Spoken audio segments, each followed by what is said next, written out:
ఒక గజ దొంగ కోర్టులో అంతా అయిన తర్వాత ఆయన గురిసిచ్చేస్తారు. జడ్జి అడుగుతాడు, నీ చివరి కోరికేంటో కోరుకోమంటాడు. మా తల్లిని పిలిపించమంటాడు. జడ్జి అనుకుంటాడు, పాపం తల్లిని పిలవమన్నాడు కాబట్టి తల్లిని పిలిపి చివరి కోరిక తీరుద్దామని పిలుస్తారు. పిలిచిన తర్వాత తల్లిని చూడంగానే గట్టిగా పట్టుకొని కొరికేస్తాడు. అప్పుడు జడ్జికి ఆశ్చర్యం వేస్తుంది. నువ్వేదో తల్లిని పిలవమంటే నేను పిలిచాను, పిలిస్తే నువ్వు ఈ పని చేసేవేంటని అడిగాడు. సార్ కానీ నేను తప్పు చేసిన మొదటి రోజు చెంప మీద ఒక దెబ్బ కొట్టి ఇది తప్పని చెప్పుంటే నేను గజ దొంగ అయ్యేవాడిని కాదు. నేను తెచ్చిన దొంగ డబ్బులకి ఆనందపడిపోయి నన్ను పోవడం మొదలుపెట్టింది. నేను విచ్చలవిడిగా చేశాను. నా తప్పు చేసింది నా తప్పు కాదు, నా తల్లి ప్రోత్సహించింది కాబట్టి ఆవిడే నేరానికి కారణం అన్నాడు. అదే మరిగా తప్పులు చేసింది మీరు. ఆ పులి మనిషి మాంసం ఒక పద్ధతి ప్రకారం రెగ్యులర్ గా తినేది. సంవత్సరాలుగా ఆ నరమాంసం తినే పులి సంవత్సరాలుగా తింటూ వచ్చింది. ఆ తర్వాత ఆ పులి ముసలిదైపోయింది. ఆ పులి ముసలిదైపోయిన తర్వాత వేటాడే శక్తి ఆ పులికి పోయింది. పరిగెత్తే ఓపిక ఆ పులికి పోయింది. కాబట్టి ఆ పులి ఏం చేసిందో తెలుసా? ఉన్న చోటే కూర్చొని నక్కలను తోడేసుకుంది.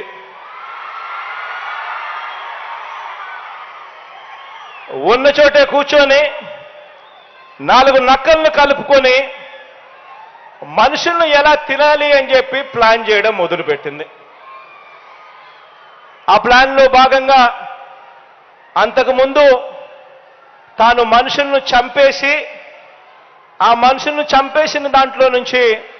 చంపేసిన దాంట్లో బంగారు కడియాలను కూడా ఏదైతే తీసుకుందో దొంగలించిందో అవన్నీ కూడా పులి దగ్గరే ఉన్నాయి. అది పట్టుకొని కాలిబాటన పోతా ఉన్న మనుషులకు ఎవరైతే పోతా ఉన్నారో వాళ్ళందరికీ కూడా ఆ పులి ఆ బంగారు నగలను చూపించడం మొదలుపెట్టింది. ఒక మడుగు పక్కనే పులి కూర్చొని ఇలా బంగారు నగలన్నీ కూడా చూపించి అటు వెళ్ళే మనుషులందరినీ కూడా ఆశ పెట్టించే కార్యక్రమం చేయడం మొదలుపెట్టింది. ఆ పులి అటు పోయే మనుషులందరికీ కూడా అనేది, తమ్ముళ్ళు కడియం కావాలి అనంటే నీటిలో మునగాలి అని చెప్పి అనేది. ఆ పులిని నమ్మాలి అనంటే మనుషులందరూ కూడా చాలా ఇబ్బందులు పడేవాళ్ళు. ఈ పులి మంచిది కాదు కదా, ఈ పులి గతంలో అంతా కూడా మనల్ని అందరినీ చంపేసింది కదా, మళ్ళీ ఇలాంటి పులిని మళ్ళీ మనం నమ్మాము అనంటే మళ్ళీ మనల్ని తినేస్తుంది కదా అని చెప్పి అందరూ కూడా నమ్మేవాళ్ళు కాదు. కానీ ఆ పులి అనేది, నేను సీనియర్ మోస్ట్ పులి, ఈ అడవిలో నాకు 40 ఏళ్ల ఇండస్ట్రీ ఉంది, నేను సీనియర్ మోస్ట్ పులిని, నేను గతంలో బాగా తినేవాణ్ణి, ఇప్పుడు మంచోడిని అయిపోయాను, ఇప్పుడు నేను తినదలుచుకోలేదు, నా వయసు పెరిగిపోయింది కాబట్టి నేను ఎవరిని కూడా తినదలుచుకోలేదు, రామకృష్ణ అంటూ మంచి కార్యక్రమాలు చేయడం కోసమే చేస్తా ఉన్నాను, నేను నిజాలే చెప్తా ఉన్నాను అని చెప్పి నమ్మించేది.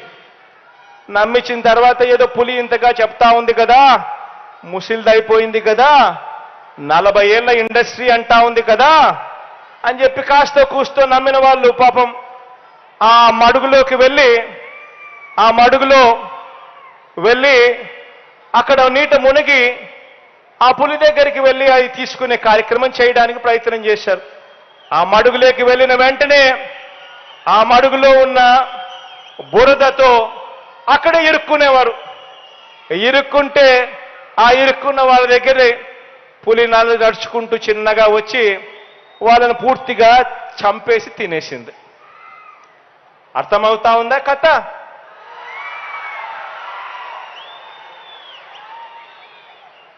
ఈరోజు ఈ కథ చెప్పే నీతి ఏమిటో తెలుసా? ఈ కథ చెప్పే నీతి అబద్ధాలు ఆడే వారిని, వంచకుడిని, వెన్నుపోటు పొడిచే వారిని, మాయమాటలు చెప్పే వాటిని, ఇటువంటి వాళ్ళను ఎట్టి పరిస్థితుల్లోనూ నమ్మకూడదు అని చెప్పి ఈ కథ చెప్తుంది. ఈ కథ వింటే మనకు ఎవరు గుర్తుకు వస్తారు? ఆలోచన చేయండి. ఈ కథ వింటే మనకు ఎవరు గుర్తుకు వస్తారు? నరమాంసానికి అలవాటు పడిన మోసపూరిత వాగ్దానాలు, కళ్ళార్పకుండా అబద్ధాలు చెప్పగలిగే నైజం ఉన్న ఒక ముసలాయన గుర్తుకొస్తాడు. ఎవరా ముసలాయన? వినపడటం లేదబ్బా. ఎవరా ముసలాయన? ఎవరబ్బా? నారా చంద్రబాబు నాయుడు గారు అని చెప్పి గుర్తుకొస్తారు.